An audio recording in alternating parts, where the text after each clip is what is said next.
fact that they're winning the game. It's how they ended up in that case doesn't add up to what it should. And whenever that doesn't exist, that's really scary. Well, Tiger JK did tweet and say he felt really good about this match. I think it was last night or this morning. He's looking real good. Yeah, everyone looking very good. They got the early lead. That was something that worked for them well versus even in depth to get an early lead and just continue that into a quick victory while they maintain all of the advantages that they have with that lead. But that is not a game plan that worked out for them versus Tempo Storm. And because of that, I thought probably that this match would go a lot of the ways that we saw versus Tempo Storm, which is a 3-1. Spacestation were able to get a good Toronto composition that got one game win, but otherwise Tempo Storm were the dominant team. But in this case, winning the first game for Spacestation in this best of 5 bodes pretty well for them now in the rest of the series. It does bode for them very, very well. And now it's like, well, how much did we see out of Gale Force eSports? Was that one game? Because you flat out opened before we saw anything. How long do you go? I said one game is as far as I would be willing to risk it. Suddenly it's the very first game. That's enough for me to go, wait a minute. We weren't warmed up, right? Like there's a lot of easy scapegoats when you're Gale Force eSports in this situation. So immediately, I'm like, I'm not sold. We'll see too much from them, but maybe they'll need to because that last game was anything but what they had planned out. And it's not just Team Freedom this weekend, but Roll20 next weekend, although granted, we'll be on a different patch. The meta will be all sorts of different, but let's see where Game 2 is going to take place. It happens to be Braxis Holdout, and in losing that last game, Gale Force is the one who chooses it. Gale Force eSports willing to choose the map over going for the first pick. It's no surprise where they're taking us. It just, again, this has been a recent adjustment for North America to not always go with the first pick or die strategy and be willing to, you know, pick and choose your battles conveniently on the battlefield. You know, I didn't think my wording through before I ended up throwing that one out there. But Braxis Holdout for Gale Force. It's going to be a scary game here for Spacestation Gaming. I said that in the last one. Look how it went. So who knows? I'm willing to say I don't think there will be a Sylvanas. And if so, I sure hope that it's at least played differently.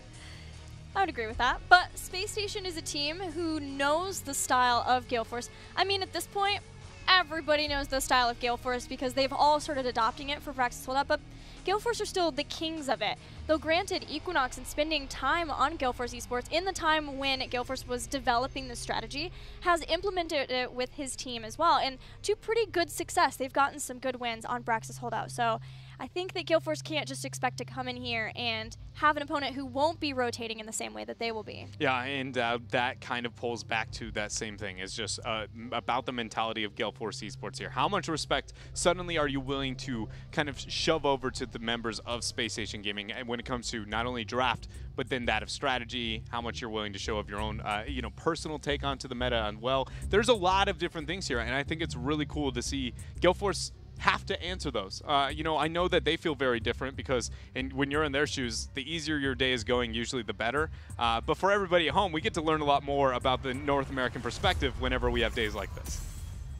Absolutely. It's so good to be back at HGC once again, especially every weekend getting closer and closer to playoffs, closer and closer to figuring out who will represent our region in those top 2 spots and who will have to fight tooth and nail to get the 3rd spot representing North America. But here we go. Game number 2 in Spacestation with a 1-game lead so far in this best of 5 series. And they'll have first pick and first ban. Who has to ban the Medivh? Does Medivh even need the ban here is the first thing that comes to my mind. Dread Astral Projection, hello? Portal on one, portal on the other beacon. You're just jumping back and forth. It's the ultimate backdoor. Everybody, you know, controls the shrines with that kind of strategy. It is a really good one, and it is a really cool one. Honestly, I would be willing to say it even has a place. It's just the amount of time, effort, and risk that takes to bust out that type of strategy and learn it is very niche. That's like a world championship strategy, but I respect where you're headed there. Medivh, he made it through. Who's willing to pick it up? If so, where are they willing to pick it up? I would assume it's going to be after the secondary ban phase or in the 2-3 for Spacestation if we see it before the secondary ban. But he has, again, been such a slow and heavy climb in North America. Also, what is another common first pick here for Spacestation? What can we assume with the Tacit gone? Haven't seen Spacestation play on Braxis yet this part, but they got the Muradin. They're willing to take away the core of the strategy. So important. They said, we don't care about the meta, we're just going to take away this one core aspect of that strategy. The two heroes that in fact can backdoor the shrines with the map manipulation that GFE aspires to have so frequently on Braxis, Murden, and Genji. And conveniently, Spacestation Gaming put an X on top of one and a check mark next to the other. Genji was gone. Now Greymane, Anubarak, Arthas, these are still some Braxis picks that we've seen from Gale Force before, but there's also a possibility of Chromie somewhere potentially. A lot of teams have been enjoying running her on all sorts of different battlegrounds, but because of her ability to stall out, hold on to a lane no matter how hard teams are pushing with it. I also want to know, because we're getting the Morales change next weekend, if we're going to get a Morales from Gale Force at any point this weekend. Before the change comes in, it'll be a whole new Morales, a whole new you. A whole new Akaface, you know? Right. Being the most consistent Morales in North America. It would be nice, you know, as like as a farewell to the old of Lieutenant Morales, but I don't know if we're gonna get that from them. Sadly, we do know we're gonna get a Greymane and a Dahaka though, being their 1-2 for Gale Force eSports. It is a little surprising to see them high pick into the Dahaka for me just when the Murden's taken by Spacestation. This is only interesting considering the matchup and why these heroes were picked in the order that they were. It suddenly makes it to where Dahaka confirms a 1-4 mentality for Gale Force eSports, which doesn't play into their strengths and approach to a map like Braxis. So it's kind of showing, you know, the attempt to break Gale Force is slightly worked with the first ban and pick of Spacestation Gaming. That's true, but didn't Gale Force also one time run a 2-3 and have a double global with Dahaka in the top? You are correct. I wonder if they'll still do something like that then and not do what we would assume with the Murden strat instead. They were willing to run it and run that more 2-3 older style of a kind of laning situation. It just wasn't nearly as dominant. It's like, that's true. I refuse to call that like a Braxis Gale Force strat. It's like, congratulations, you have a laning situation on a map in Heroes of the Storm. You know, it just didn't have that flavor to be of their own strategy. I am loving seeing Malthael picked up for Spacestation Gaming. I do feel like of the off-laners, Spacestation is more limited than Gale Force. Spacestation doesn't really play Illidan, and Gale Force has still been willing to play Illidan. They both play a lot of Dahaka. Falstad is still a possibility for both teams, but Malthael seems to be the most recent adjustment for Spacestation, starting to pick him up more, and making sure that they get him, they make sure that wherever Dahaka is, Malthael can also be there as a dominant force against him in the lane. Leaming bans, a new Barak ban immediately after that. So what do we see for Gale Force eSports here post-secondary ban phase? There again, it kind of plays into a bit of, do they want to run a 2-3 laning situation? And more importantly, where the heck is Chromie? She's gone way too far down this rabbit hole to not be picked up, considering how high a priority laning has been, how high Chromie's risen in power. And this is the first map that like Chromie was a thing. And she has made it all the way through the secondary ban phase, maybe even to the last couple of picks. She's like the short kid on the kickball team. Are you saying that because she's a gnome? Because that's rude. As a short person, I take offense for her. Yeah, you are. You are short enough to be like, I can take, you know, offense for the short people. You know, Thanks I'm for sorry. the permission. I'm sorry. I'm sorry, but you are. You know, it's That's sadly true. Nobody knows that you stand on a secret invisible box and makes you tall. Now they do. Illusions, wizardry on this side of the camera. Ooh, wow! A little camera magic for you guys. Guys, want to watch us disappear? Yeah, I know it's season finale. We haven't busted this one. Okay, ready? Do it. Top secret. We don't know how to disappear. I'm sorry. Someday. One We're day. still working on it. Just gotta iron out all the kinks. Final two picks now. We didn't even talk about ETC Falstad. Potential for 3 globals, but at the very least, they are doing the Dahaka Falstad yeah, thing. that's the biggest thing, is it plays into the 2-3 that you were talking about. Falstad Dahaka going to be laning, now making the Chrome even more, you know, appealing, but I'm afraid to say her name. Ooh, ooh. She's here somewhere. That's all that matters. It's not Akaface, but I'll take it. And Gul'dan, that's powerful. It sure is, Gilly. It is powerful. Double support, Rhaegar Morales. Then it's a double mage-ish 2-1-2 from Spacestation Gaming. Meanwhile, we've got the 2-3 from Gale Force in terms of their laning situation. Where are we going, Akaface? What are you going to, you know, grace our presence here in this game. We've already got the Morales and Rhaegar gone. Is it going to be the Uther for the holy cow? It's going to be the Uther. I think Akaface was mad that his Morales got taken. Nah, I think Uther fits better with this here. We'd maybe see Morales if they were to pick something like the Chromie or like a Gul'dan there. I like it too. Is that what you're going to say? No. You like Spacestation? I like it. The only thing that is kind of weird is Malthael Gul'dan, who's going to make sure to confirm kills. Yeah, so that is a problem on the side of Spacestation Gaming. I was actually more considering, I just found it weird because I was just going to, sometimes I say things and I mean it, but then I realize, like, I kind of don't even, it seems weird hearing myself say that out loud, which was, I don't like Uther here. It just doesn't seem to make sense in this type of situation. As the last pick, you know everything picked up. You're into a double support. Who's going to confirm the kills? Your problem as Gale Force eSports is not how do I keep it's just avoiding the dots. I would have liked to see something like a Malfurion. I think it would have accented the map a little bit better. I think it would have accented the damage a little bit more. And more importantly, I mean, Twilight Dream is really useful, and Malfurion can sustain with these healers a little bit better than the Uther. I'm wondering if this gives a hint towards something different with the Uther, like maybe a Divine Storm, try to capture Malthael if he tries to jump into a fight. Yeah, my first thought was, well, like when I see the Uther, I say, okay, there's a lot of emphasis on either making sure Greymane is going to be a huge problem or it's going to be a mosh pit problem. So if it's one of those two, which one makes the most sense? Greymane flank, or I think the mosh, it stands out a little bit more than the Divine Storm, but if they go into the Divine Storm, I think it would at least make a better argument for it than not going into the Malfurion, because, again, there is no burst. There are no major hard crowd controls that you're overly concerned about that you need that Uther pick for. There's so many ways of being able to interrupt Mosh, though, so maybe that was a problem enough that they felt like they just needed the Divine Storm, because, I mean, you've got Storm Bolts, you have Horrify, and then you have Grenade or Cleanses out from Lieutenant Morales. So far, Space Station's up 1 game in the Best of 5 over Gale Force eSports at the top of the charts. Let's see if they can make it a 2-0 as we head into Game 2 on Braxis Holdout. What a tale that would be to say after this game. Space Station Gaming, not only are they up over the #1 seed in North America, 2-0, but they just beat them on their best map, like Braxis Holdout. What a legend that would be here, that Space Station Gaming is currently writing. That would be legendary, but they'll have to do it versus a style of composition that Gale Force has been running maybe since the beginning of time, and that is a mass global strategy. They've got Prog Rock, that'll help with the dots that you were talking about now, ETC trying to provide some of that extra healing along with Uther when his cooldowns are down.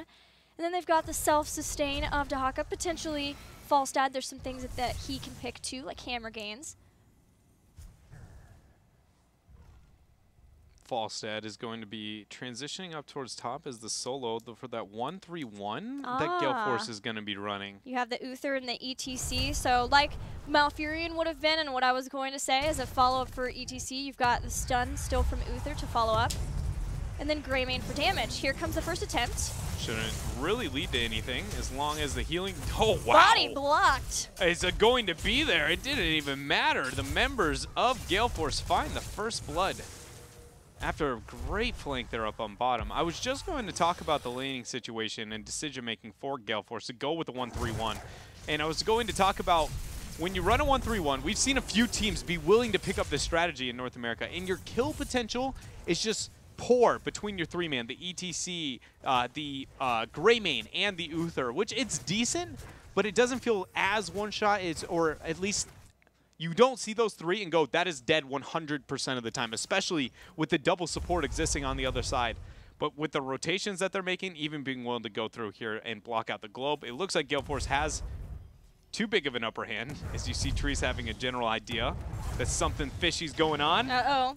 This time he makes it back a lot further. Safeguards there, though. Drag comes in after, and then the beautiful face mount holding on to that mine. Goodness. Gale Force looked so clean in that, getting a second kill on Gul'dan as he was coming back. The only way Space Station Gaming is going to be able to run this 2-1-2 laning situation, and Gale Force is going to have to stop what they've managed to make happen here, is if either one, you ask unrealistically next level plays from Tiger JK, and specifically with his grenade timings, or two, you really just can't. You got to stop this. You need to be able to stop Gale Force from doing what they're doing right now. They've already made the front wall happen up on top. Yes, there has been, or on bottom. Yes, there was a bit of punishment from Spacestation towards top, but this is what what Gale Force does on a map like Braxis, is the small victories. They build them up over time, and then suddenly you find yourself down 100-0 and a 10 talent here. Change up of Crowd Surfer, and we may see it here from King Caffeine. He was watching to see if he needed to bail Akaface out of trouble. The beacons have begun. Gale Force using their Greymane, their Merking hero, to make sure that they can get an early camp up in the top lane as they start to rotate their kill comp up to here. They realize that Spacestation have started to push out this top lane fairly heavily with the 2 people, unchecked and only up against the Falstad. So now they're going to hold on to both the beacons just enough to start to get up in the progress, and this is what Gale Force does the best. Holding on and just getting those little bits of percentages here and there until all of a sudden you're against a 100% Zerg rush and you're in trouble. They are going to be trying to avoid that trouble. We saw on bottom again the nade being used from Tiger JK. I know I pointed it out twice this game, but it is crucial that if you're going to be going into a risky Lieutenant Morales composition, hold on a minute here. They found the secondary support, Jason, and with King Caffeine's body blocks once more, securing the 3rd kill here for Gale Force eSports. And it's going to be up to him, Tiger JK there on that Morales, saving that grenade to make sure that one of those targets can survive. Because right now, Gale Force is on just, honestly, they don't look like they have any respect, and more importantly, it doesn't look like Space Station's going to be asking any from them. Here comes a collapse. A lot of Gale Force dedicated to this. This might be a chance for Space Station to at least get on the beacon somewhere, but they're also getting a mercenary camp. So behind this, Gale Force is climbing up even more, and the beacons, Equinox is slowing them down. People start to peel away as they want to make sure that they're still holding on to the beacons and not letting Equinox and the rest of his team get an advantage out of this chase. But Space Station Gaming is now losing Equinox in one aspect. They're losing a little bit of the shrines, and then they lost the Mouth Ale. This is a case where you're losing at every angle of the map, and there's small losses which are now going to be staggered, one after the other, and now maybe a 3rd here onto Jason, at least enough to zone out. Suddenly you see concentration and focus for Gale Force onto those shrines, and that is where these beacons are going to essentially build up that Zerg rush to the point where Gale Force just has too much to deal with. Space Station, they did end up holding on with those staggered deaths there a little bit longer than I assumed they would be able to do so, but look at the experience. That is really what we're fearful of here. Yeah, the problem for a team slowing down Gale Force when they get into this situation is that it only enables them to potentially have heroics along with the first Zerg rush. So it's like, yes, you're stalling out, but you're still falling further behind, so unless you can make sure to catch up with that, or just deal with the Zerg rush earlier on, but then you do that and you basically give Gale Force heroic abilities and that massive experience jump. It's a rough spot to be in with no clear good answer. The position that Space Station now find themselves in, and so many teams find themselves in versus Gale Force on this map. The only answer you can really come up with that is a clear, like, at least it's going to be slightly, not even really, even there would be only slightly better, would be just give it up. This is one of the few objectives in the game. When your opponent starts capping it, they can't stop, right? Think about it. They get a Dragonite and they start sieging up. If they ever wanted to just be like, we'll stop paying attention to pressure here, or we're working around a time window and experience advantage elsewhere. Once that number starts ticking up, it is on Space Station to be the ones who says, stop this. We don't want to be delaying this. So really, it's your own fault to a certain extent if you find yourself in that situation. And right now, it's looking like Gale Force eSports has prepped the map to be able to do that with a half-level lead. It's not as drastic as I expected it to be, but Space Station also has a pretty safe laning composition with their 2-on-2. So much so that it lacks, honestly, quite heavily when it comes to team fighting, or I expect it to do so. It's just whether or not that Uther pickup is too risky and those lack of sustain for those major team fights. Equinox has safeguard, so he has the extra armor from that, and now he's getting healed back up. Stepping back in with the Stormbolt. Mike is just waiting to find Trees or Lieutenant Morales on the other side of this. It's so scary for Trees and Tiger JK to move forward with Equinox, but Tiger JK is almost completely drained of mana. Finally, as Gale Force get close to heroic abilities, they'll push Space Station back off of this bottom beacon. They will be able to push them off, and again, it's all about that 10. It's just, when do you let it go through? Cleanse being forced there on bottom from Tiger. I'm going to be completely honest here. We have 2 cleanse this game, so I'm not going to be able to tell you who cleansed what. But I sat there and I was like, was that Tiger or was that the Rhaegar? I was like, okay, Rhaegar's not here. We're fine. But the 10s are here. Gale Force has got everything according to plan. The only difference is 10% exists for the Zerg Rush of Spacestation Gaming. And they will be in a situation where they will be able to pick up heroics for themselves, even dangling this pressure down below towards bottom as they mirror the rotations of GFE. Collusion sending the energy there. Spacestation, take my energy. Collusion, the support player for Team Freedom, cheering on his friends from Spacestation. Maybe just wanting to make sure that he has a better odds for her. Here comes the stock. No, nothing happened yet. That was Haymaker. Haymaker happened. Haymaker, in fact, did happen, Gilly. Good call on that one. There's one of 2 cleanses there, dropped onto Casanova. Members of Spacestation Gaming flexing around this beacon. Falstad's consuming the bottom one. The dance of Braxis holdout continues. No flight attempted from Falstad. Spacestation made it to Heroics, though, and Gale Force did not get the jump in power that comes with Heroics and a 100% Zerg Rush. Now Equinox transitions down to the bottom beacon. They're going to bring Morales and Gul'dan there too. That prompts Gale Force to step back in on top, and Dan's even going to fly in, but Casanova and Jason have already backed out. So that was now the first time we've actually seen Gale Force try and abuse the Falstad flight to be able to get a kill, and it was because the failure, hold on here, fight's about to unfold as the drag, the power slide, and Murden is down. No avatar to keep him alive, and he's dead. Casanova gets that Tormented Souls, moves right on in, and he's doing a lot of work. That's 1 versus 4, holding his own. He gets an Ancestral, but the mosh pit is money. Divine Shield afterwards. Gale Force turning it back around. Legendary turn for Gale Force eSports. Even after the Tormented Souls, the Reaper's Mark was still on Uther, so he will go down, but Rhaegar was caught. 2 kills for the 1 of Gale Force eSports. Gale Force now with a man advantage should be able to finally finish out this beacon phase. Power slide over the wall, and now King Caffeine will complete this phase. And I was going to talk about the initiation attempts between those double globals of Gale Force eSports. Between, you have, you know, the Dahaka came in round number 1, got the drag, it failed. Number 2, Falstad flies, unable to make it happen. Ends up being a poor fight for Gale Force eSports again. Spacestation needs to stop waiting for the next fight, because between the 2 globals, there is never that fight where you go, well, what if their global isn't sitting doing what globals are supposed to be doing? And then what if they, you know, they're going to initiate. This is what Gale Force legitimately built their brand off of, is global strategies. They are better than everyone else at it, and they will be able to out-rotate you. So try and clump, try and take that fight. Right now, the clumping is on Equinox. He used that Haymaker just to knock Mike back into that keep front wall.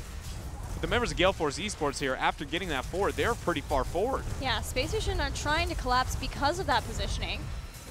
But Equinox was only able to land a Storm Bolt, and otherwise the rest could leave. Fans still had Gust, so even if they got into extreme trouble from Spacestation, they could still disengage from that. And I have to say, Gale Force, the way that they used Gust to isolate Malthael when he went in with Tormented Souls, and then immediately followed up with what we hypothesized, the Mosh Pit and Divine Shield, just to make sure that there was not ways of being able to stop that Mosh Pit. That allowed Gale Force to get that big win in the fight. And finally, the Beacon phase. That means the first fort is down, but it's not too much structural of a difference for Spacestation. The main thing is that they need to catch up to 13, so they have the opportunities to get back into the fight. The one thing I am concerned for, though, is just how the team fights have to play out for Spacestation Gaming. I mean, we haven't really gotten to talk about the strategic advantage, disadvantage of having a Haymaker. Yeah, it can be a displacement, and we know it can get the cool kills. I can knock my opponent over the wall, and they can die. It can be like a pseudo Stitches hook, but the lack of Avatar changes all of Muradin. There's a reason that Heroic is pretty much the go-to, other than, honestly, amazing world-class level Korean players playing Muradin. And he has to dive very far deep, usually and often with his Dwarf Toss, which then means he's just in there, doesn't have a Dwarf Toss. And who is a support that does not want to come in and chase after you? That would be Lieutenant Morales. Well, at least you'll have your Rhaegar behind you, but that means that Rhaegar has got to be the one saving the Muradin. Now who's going to save my Tormented Soul Malthael? He has got to be self-sufficient or within range of the Morales. It's just suddenly those two are both demanding resources from the double support, and without anybody to really get up there and lock down those kills, it's concerning on the survivability of Equinox. Also, beyond the fact that we haven't even talked about the fact that we see the still solo backline, mainly the double warrior, the lockdown and split and pressure that they've been able to put onto Equinox. He is often on his own island doing his own thing, and that's not to a fault. That is what they need to a certain extent with these strategies. But maybe not if you have Haymaker. There's not even a cursed bullet, and still Gale Force are being able to do a ton of damage to Murden or take him out. Murden's surprisingly squishy because a lot of people fail to appreciate a lot of his max percentile health talents that you take actually work with Avatar. Yep, and this is the product of that. He gets the armor from Dwarf Tossing, but doesn't have anybody else. Haymaker's in, trying to buy time, but finally Michael Udall rotates in with a drag. This is another time where Spacestation have used Murden dying to get something out of it, but that is a strategy that can only take you so far in a game, because the longer the game goes, the longer the respawn timers hit. Now, you know, Gilly, I'm glad you bring that up because you are correct. That does seem to be a bit of the direction Spacestation Gaming is going, but more importantly, we're right at about that threshold. 13 is when I start considering death timers big enough to where I get like really big advantages, like game-winning leads over my opponent if you end up making those mistakes. Right now, yes, it is on even footing, but if Spacestation is going to sacrifice their noble Murden, their noble Equinox, more frequently in the future. Fan has been juking and jiving for about a hot minute. There's a Divine Shield. Gets one heal out of that. Great stun. He lives. Barrel No, roll. he doesn't have They a mark. use Tormented. He doesn't have a mark. If he can dodge it, he has to dodge this E. He They're has to. trying to get Tailwind going. That's it. He's got Tailwind going. Down, Jason. left, right. Jason. Oh my. Jason. Barrel. He's a god. Flight. No way. Fan. Saving Private Fan has failed. Gale Force is down. But talk about using your death to get an advantage. We saw Equinox doing that. That merry chase down just about all of Brax's holdout gave Gale Force eSports a full Zerg rush. There was already keep damage being done thanks to the double global and pushing that lane. So they'll take out a keep. Haymaker's used, but this keep is going to go down, and so maybe not the place Equinox wants to be at this point in time. They find themselves Akaphase actually getting displaced far enough out, so he will end up going down. Not Divine Shield. The Uther falls, 16 Talenteers here. Bottom, Zerg Rush still pushing away. And they're going to be able to probably get this bottom fort. Those Guardians usually are a bit stubborn. Yeah, there's a Hydralisk there too. Fort down, and only one keep left for Space Station. They're still only a level behind of Gale Force. But the problem for that has still been being that far behind. Get to 16, maybe. They still have to deal with the top, but man, now they're dealing with a double global and having a keep down. This is one of those games where Space Station Gaming can look at and be like, we are 15 minutes into it, and we aren't that far behind our opponents. Hold up.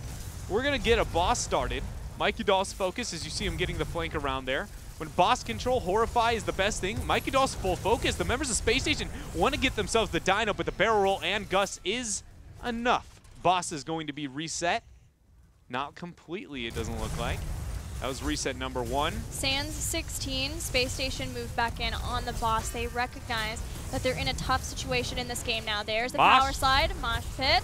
Hand of Protection, but it didn't stop it in time. Now Casanova moves forward. He's got Tormented Souls. The Horrify behind it. It's huge, and they get one and a second kill after. The boss goes down. Space Station claim that one for themselves, and Fan is the focus. The heals coming out from Akaphase are too little, too late. Space Station Gaming may at least turn this game around.